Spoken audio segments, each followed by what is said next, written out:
జై శ్రీరామ్. మదమెక్కిన ఏనుగు మురిక్కాలువల పడ్డదంట. ఆ తరంగా ఉంది మన ఎస్ఎస్ రాజమౌళి కథ. ఇవాళ ఎంతోమంది ఎస్ఎస్ రాజమౌళిని ఒక అద్భుతమైన డైరెక్టర్ అని చెప్పి అందరూ కూడా అభిమానిస్తారు. కానీ మొన్న ఒక స్టేట్మెంట్ తోటి ఇవాళ హిందూ సమాజంలో ఒక తీవ్రమైన వ్యతిరేకత వచ్చింది.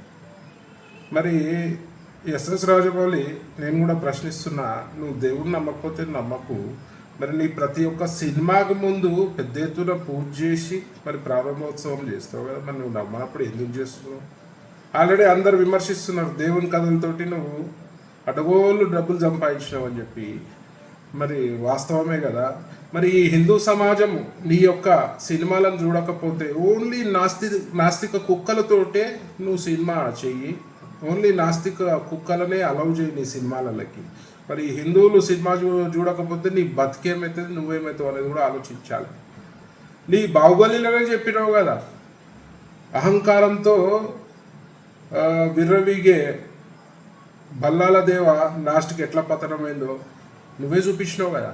మరి అలా నువ్వు కూడా అదే అహంకార ధోరణితో పోతే మాత్రం నీ పతనం కూడా ఖాయమని చెప్పి ఈ సందర్భంగా తెలియజేస్తూ, మరి హిందువుల మనోభావాలని కించపరిచే విధంగా ఎవరైనా ప్రయత్నం చేస్తే మాత్రం బిడ్డ బాగుండదు. మరి దానికి చాలా రకాలుగా నువ్వు సమస్యను ఎదుర్కోవాల్సి వస్తుందని చెప్పి సందర్భంగా తెలియజేస్తూ, మరి వెంటనే నువ్వు హిందూ సమాజానికి క్షమాపణ చెప్పాల్సిన తరుణం ఇది. లేదంటే నువ్వు ఒక హిందూ ద్రోహిగా విద్రోహిగా ఈ సమాజంలో మిగిలిపోతావు.